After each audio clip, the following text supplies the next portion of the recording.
Right. All right, good afternoon, and I believe you've had a long day, so I will get cracking into this. I've been told that by a number of you. I think that was a hint. But anyway, we've got the finance report for the 6 months ending December, and this is only 2 months after the last one that we brought you, so hopefully no big surprises in that period of time, and that's the way that it has come across. We've got the same format as we tried last month, which is a bit of a couple of pages of a summary, some graphical graphs, if you will, in there to highlight anything jumping out at us, which there's a couple which you're well aware of. So we'll plough on through and then we'll take questions. We've got the non-financial narratives in there as well, as usual. So if you've got some questions on those, we'll take those as we go, I think, if that works. So, sorry? Okay, yep. Oh, great. Okay, so the two substantial variances are what you just talked about, which is obviously the inquiry and the investigation.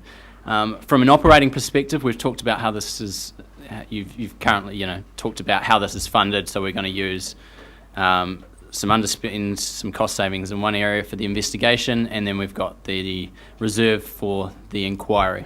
So from an operating perspective, we've factored those in, and so there's no huge jumps in our operating costs because most of those costs are staff costs, which we've budgeted in. That just happen to be spent on different programs than what we originally anticipated. So the main variances are a shift from our science usual program into our regulation program, which is where the inquiry and the investigation sit under there. So from our operating perspective, we are on track. No big surprises there, but there is that variance between those two projects, and that is largely staff time based. So I believe you've probably talked that to death, so if you have any questions on that, please fire away. Otherwise we can move on through. Cool. Any further questions on those variances? I think we have thrashed that to death. We clearly have a big breakout. Yeah. Otherwise, Manton, carry on. Great. So following on from that, the attachment goes through our usual process. We've got the operating side of things, the balance sheet, and some of the capital program. So if that is not self-explanatory and you're not, if you've got any burning questions, please ask. Otherwise, we'll move through to the non-financial side of things. So we're on item 13, yeah. Can I ask a question? Is the operating surplus deficit, go across the bottom, page 17, first thing. 77. Page 77, the bottom right-hand figure, it says 438%. I was surprised at that. Right, so that is we run a kind of year-to-date pro rata, so that is that far column is our actual to date, so 6 months through against our final position, which we think we will be at.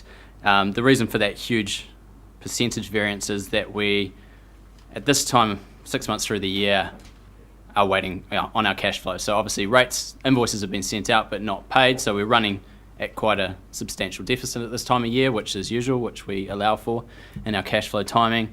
So rates to come in, second lot of dividends to come in, things like that. So by the end of the year, we're coming off that high deficit we are at the moment to a budgeted deficit. But 438% says to me it's 4.38 times what you'd normally have. I just can't make sense of this figure. So if you're saying it's a deficit, then we should be less than 100. It might be 0.33%. You with me? I just, this 438% doesn't make figures. So someone make it make sense to me. No, thank you, Councillor. I've just looked at that column and it's, it does take a bit of conjuring up what it means. I think the important one is the third one over, which is actual to reforecast. That's how you manage it. The final one that you've talked about is the actual for 6 months is against the total reforecast position of where we where we're going to be at year end, so I don't think it adds anything, frankly, and I think Manton in future will take it out. So you're telling me I think we'll take it out. you're telling me it doesn't make sense either? Well, I think it's technically it's right, but it doesn't add to your understanding of this sheet. In fact, it's confusing for you. So, I think that's a yes, I agree with you. yeah, it is. It is, and thank you, Councillor, for thank you for pointing that out, because sometimes we come a bit close to these things.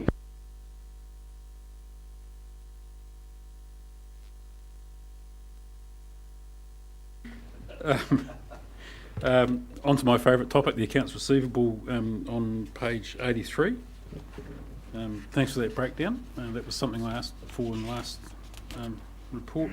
The over 91 days, I assume that's contractually within what, they're inside contractual agreements? Yeah, so I obviously looked into that in detail. So there's a couple of invoices which we've received, but they have yet to finish the job, so they are sitting there on hold until that happens. Cool. Now, I suppose this is the opportunity to bring up the paper item about the ACC payments, or the ACC deal, because that's all part of what we're talking about here. And the paper that we were given yesterday about the sale of leasehold land cash flows. I'm really struggling to get a handle on what that actually means for us, because the way I'm looking at it is that up till the end of December, we'd sold about 30% of the properties and received and had to pay out ACC $18 million. So if you multiply that by roughly by 3, you're talking about, say, $54 million odd dollars, yet we only received $37 million from ACC. What I'm trying to get a handle on is that really a good deal or not? And I don't know whether that actually tells me that. So the primary point, it's all about time value of money. So essentially what is happening here is that ACC bought a cash flow for 50 years, and that cash flow has a time value of money over a 50-year period, right? We or the council received, and in that particular case, the cash flow is 37.5 million, whatever the number was. That cash is, for the fact of the matter, is sitting currently in bank deposits earning interest. So if you're pure, the real question is, was the rate of interest or the reinvestment of that cash from ACC in another place better for this council in both financial terms and time value of money over the same period or not, if you wanted to be pure about the financial analysis. So that's the way you've got to look at it. The other point I'd make is that, in effect, the cash that's passing through the accounts, say 51 leases, 5 million, Manton? Whatever the number is, it's a pass-through. So it's the real parties in that particular transaction are the lessee on the one end and ACC on the other. So they're the ones who are really transacted. We happen to be in the middle of it because of the way the deal was set up. The reason we pay ACC is that once we sell the property and we don't gain any more rent, ACC put their hand up and say, well, what's happened to our 46 or 47 years of rent, of cash flow that we've purchased for that property?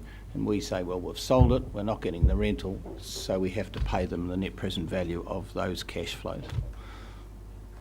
But we can do it on a board for you, and one-to-one it'd be probably useful.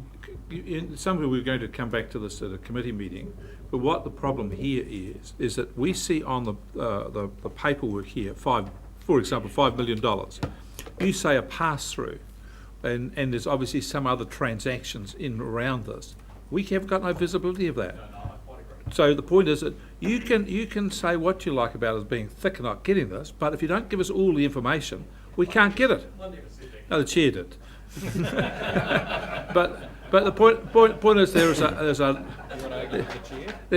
a large number of pieces in here which are missing. And I agree. Our accounts are not the way to tell the story. no, but I want you to go in there and show all the transactions, so we can see the whole picture. Cannot see it at the moment. So we'll do it, and we'll add to this paper and we'll put a diagram in or something. Yeah, diagram. But pictures. not just a diagram, what the hell the values are. If you're saying it's a pass-through 5, but where's the rest of it coming from? Who's paying it? Yeah, no, the diagram will show you that. Well, I want to know It's who's gonna paying be the a good 5 million. diagram. We will You try don't our tell us best. that. We always try our best. Look, I am familiar with what net present values are. Don't get me wrong on that one. The paper that's been, there's just not enough information involved in the paper that we've been, the information we've given to date to come to I believe, an informed decision.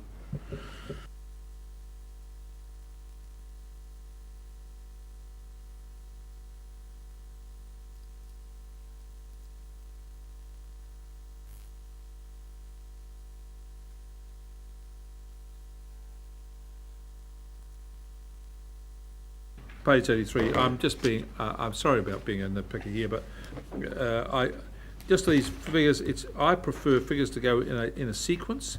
So here you've got these columns, 31 December 16, a year ago, 30 June 16. I don't know why you put them that way around. They're not in a straight line, are they? They're not. You can either leave them that way, or if you think it's better for them to be read in a straight line, normally you'll go across a straight line, the first thing. It's more of a timing thing. So comparing last year's accounts receivable to now makes more sense. And then we've got 18 to 17. If you look at the end of the year, it's down to 6. There's reasons for that. Okay. So that was the reason. But I can definitely change those, no problem. And the other one is that you've got the aged accounts payable 1 to 30 days, 31 to 60 days, 31 to 99 days, over 91 days. That doesn't make sense either. Should be 61. Should be. Got to get these things accurate. I just think maybe we might need to whip out that catchment sensitivity analysis. I mean, it's a pretty strange off-track comment. We don't know what it means. It definitely is.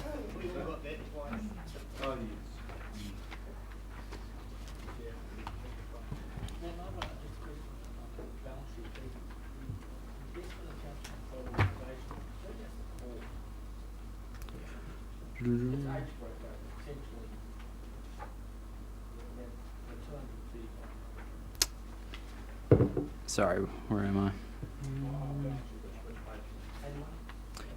81. Investment yes, account, you're yeah, right. Support. Yeah.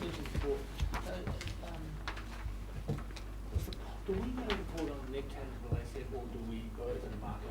No, so I'll answer that. Sorry, if you don't mind. So it's the valuation is a DCF valuation method. And in the last substantive valuation, 2015, the Deloitte who undertook the valuation looked at asset value, and they looked at a liquid asset value effectively, which is not a realistic way to value the port, so it's DCF. And on the other hand, there's a market multiple assessment as well. And the market multiple assessment, I would advise every council to have a close look at, because that's the, if you like, that's a really important valuation method I think is relevant, actually. But for the sake of the balance sheet, it's DCF.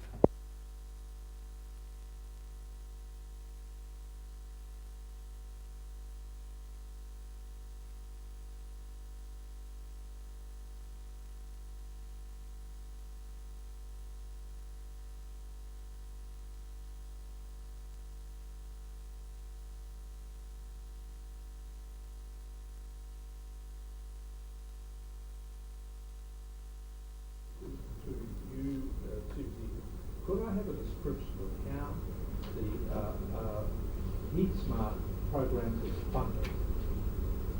Just who puts the cash in, how it's put in, how the flow, how the thing works.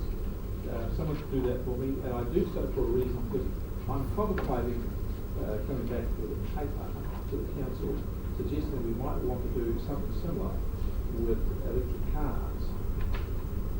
There's a gap between what the affordability of the car of a petrol diesel.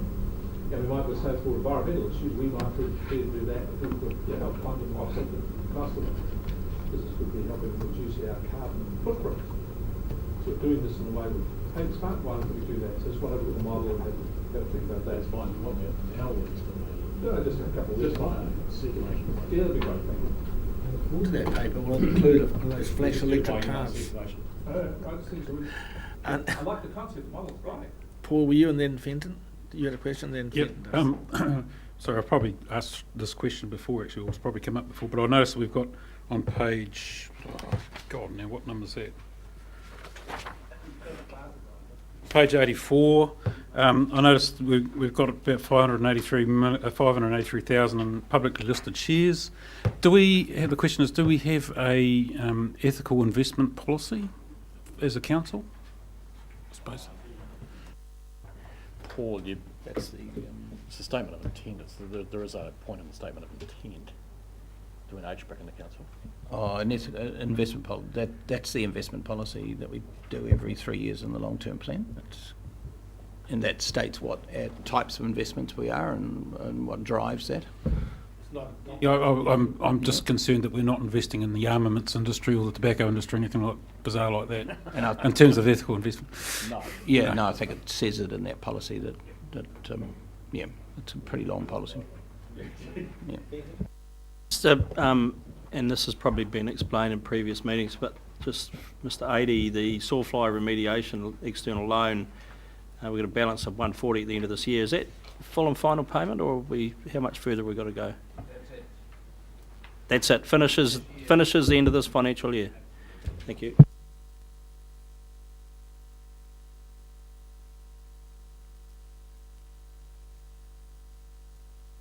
Yes, Mr. Chair. Just a question in regard to, it's linked to the conversations we had this morning in regard to doing some analysis of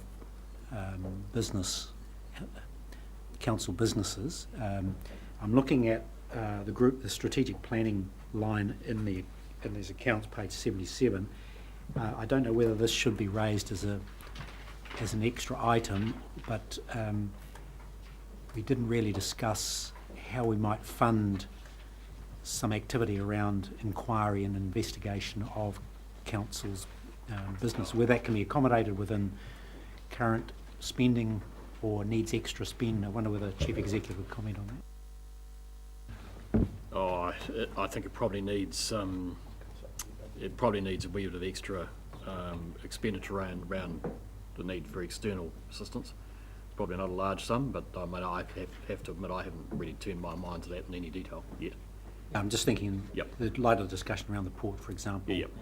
Oh, if I can make a comment, more brief comment on that, that's a very substantive exercise, actually. That one. Absolutely. Yeah, no. So I think there's two scales. If there's analysis of the, essentially of the council's current state operating structure, I think that's relatively straightforward. Personally, don't think that's a big deal. But a bit of external help would help. But if you're into a much more robust analysis strategically, in particular in and around the balance sheet, that's a big exercise. Again, Mr. Chair, is that something we ought to be thinking about, a paper coming back to us on now, or what's your advice, Mr. Chief Executive? Well, my advice, yes, that's one of the reasons why I wrote that 1.5 pager this morning for your workshop. I had that in mind, actually. So yes, I'd be more than that. I think I would be. So you'll come back with I'll come back to you. more worked up in terms of costs for that? Yeah, well, probably initially worked up as to what I think the scope of I gave you a bit of a very simple scope of various activities that which way might they go, subject to a bit of analysis. So I gave you that this morning. But I think if you're into a really big examination of the value of the balance sheet, for example, under different valuation methods, la-di-da, all that sort of stuff, that's a major. And I'll just simply make the observation that typically, in my experience, businesses completely forget to resource that properly. They think they can do that from their current operating framework, and just using the same old staff or whatever it might be, you can't do it properly that way. So I'm happy to give you advice on that. Well, Mr. Chair, I wonder whether that could be a paper for consideration of the next Strategic and Finance Committee and then on to Council. Probably a good idea. Are you happy with that? Yep. Okay. Could I just ask with that, we had this is sort of part of that same discussion we had this morning. Yeah. And we had a discussion, I remember making the point, I think we have to decide whether we're going to do this complete review of our assets and resources, etc. And in doing that, how we're going to do it in the process with it.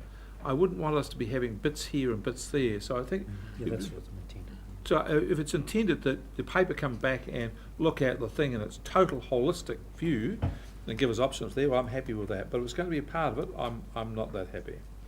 I want to do this thing thoroughly. Yeah, no, that's fine, councillor. And I think what we can do is simply break it. If I was to really try and simplify it, there's a clear set of strategic issues for the council itself and for its form and function and purpose, and that sort of blends back to the process that James is running, right? If I can give you that component. Similarly, there's a question as to what's our current state, if I can give you that flavour. What's the current state of the organisation? How's it funded? How does it operate? What's it do? What's its competence, etc., etc. Inside that, you can split some activities into activities that are absolutely purely public good, if you want, whereas there are other activities that have more of a, in my mind, more of a commercial dimension, but may be on the council's operating activity because they were a way of delivering a service. And I think you can conceptualise and break those apart and analyse them that way. That's not that hard. But I think if you're really into a big examination of the entire balance sheet, in addition to your strategy, that's a big exercise. I would have thought Neil, that would be part of a workshop. We'd need to have a really serious discussion on that. Doing that in a meeting such as this would be quite difficult. Like, you need to have, this is a very serious and wide-ranging topic. So perhaps you and I should talk about that, because that's under your, and bring that to, so that we can all participate in that. Councillor, and then back to you. Yes. In the narrative, page 65, the top item on that page refers to the scope around the so-called deep drilling. It's page 65 of this Brooker document. And my question is, there's simply the comment here, somebody is saying, I suggest we hold a brief informal meeting with the councils or key parties to determine their expectations about that program. And I just want to make sure that you realize my hand is raised for that discussion. Sure. Yeah, and look, this comment's come from the groundwater team, so they're basically just wanting to get some clarification on expectations before they go and spend a bunch of time working up proposals for you. So, but yeah, noted that there'll be a strong interest, I'm sure, from many people to have input to that. And on page 74, there's a reference to the Hawke's Bay Marine Group meeting on February 17th. Is that what group is that? Is that the group that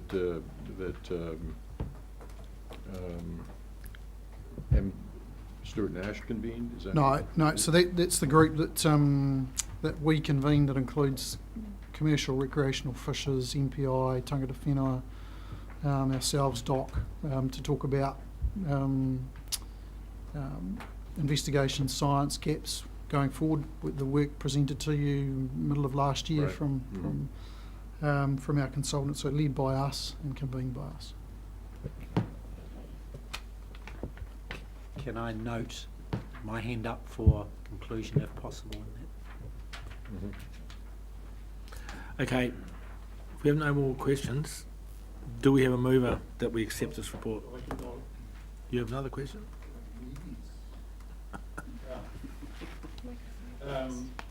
Microphone.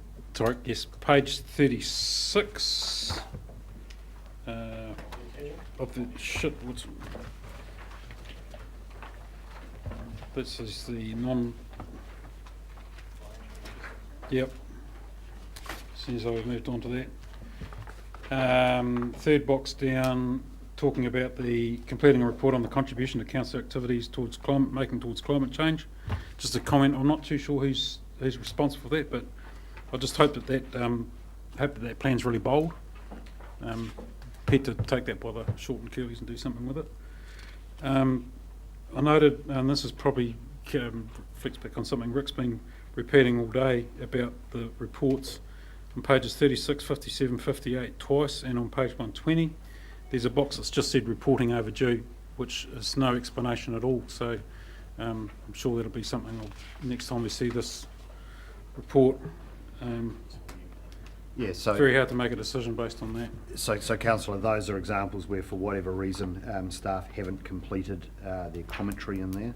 So in relation to the item under 36, it's not that the reporting on the implementation plan of the MPS hasn't been undertaken. Indeed, it has been undertaken and was reported through the annual report last year. It's just that this box hasn't been completed by staff.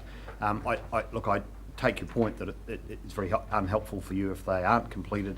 I just note that the completion of this round of reporting aligned with the holiday period, and a number of us came back on Monday last week to find an immediate deadline was passing to complete this work. So it's been a bit of a scramble, I think. A few staff and probably that's fine. Missed That's the odd fine.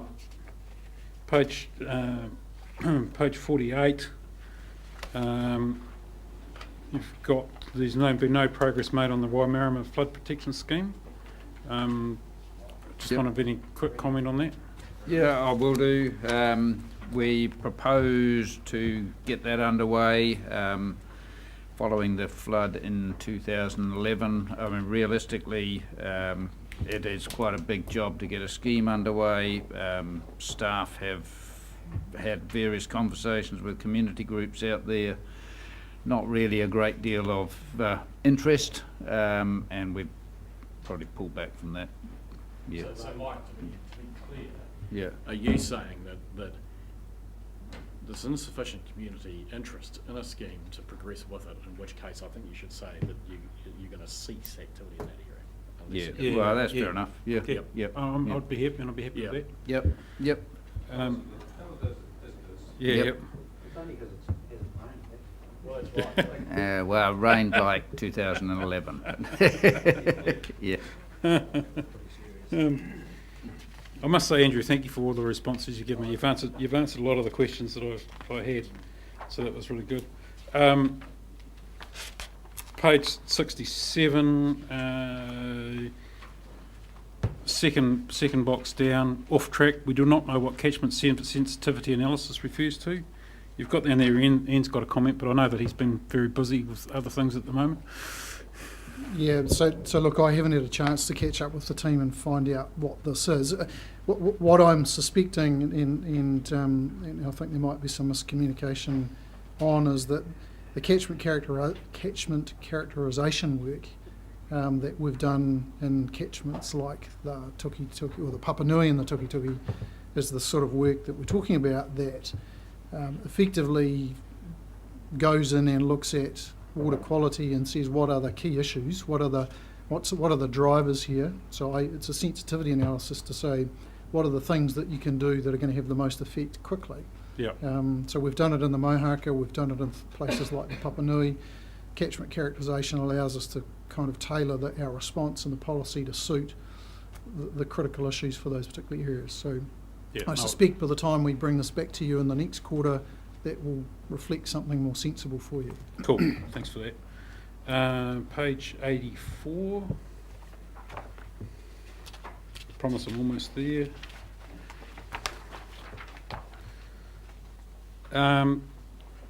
The consent monitoring in accordance and consent monitoring. What I'm intrigued to know is what happens when breaches are reported by the public. Is there any record kept of those in terms of numbers and how they're dealt with? I noted that there was some sort of register of complaints that had about rabbits going mad, so I don't see any reason why we can't do it for resource consents. Yes, we do have. So if you just flick over the page to page 85, yep. The second, in the required action, the second box down, maintain an accurate up-to-date record of actions taken on the database. So this is the database that logs and records the public complaints, if you like. Right. We don't typically publish these because the 24-hour pollution response line is an anonymous, or can be an anonymous thing, so Yep. people can phone up and dob their neighbour in, for example, for Yep. poor practice. Yeah, no, I understand that. But we do have a record, and if it would help, we can put in, and actually it's quite instructive, the number of pollution response calls for the period up till now this year compared with last year. Yep. Because I can tell you that that's increasing every year. We're getting more and more of them. Yeah, I'm interested in the number, Sure. yeah, rather than the actual substance of it. Yeah. Yep, that's So cool. I'm sure Leanne's got a note of that, and we'll make sure that goes into. Yep. One for Drew on page 117, which is again is another recording thing in terms of social media. Our social media responses in terms of the number of media releases about the social media posts and tracking the social media posts and hits and stuff like that. You can get analysis done on that, and that's always fascinating reading to see how that's going. And that's something that could be included in here. I note that's down. Yeah, I note that you had Drew down to discuss that, but he's not here, so you pass it on. And page 121, which is the final one.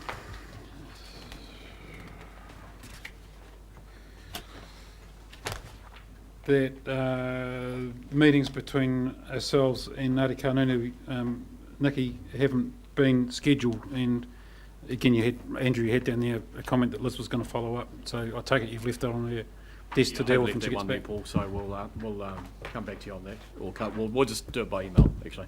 I think there is a reason. I know I've had a fragment of a conversation around it, but I can't remember exactly what it was. So. Turn up last time. What's that? They didn't turn up last time. They didn't turn up last time. Oh, well, you know, Rex. You got short circuit them. Last 3 times. Last 3 times. That's all right. Thank you, and thank you for your patience on that. Okay, so no more questions. Do I have someone to move that we receive and note the annual plan?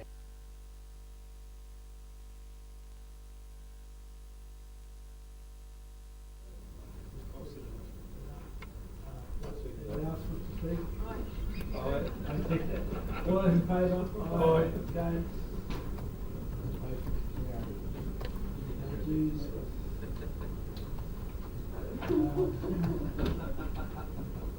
Okay, we have staff work program. Suggest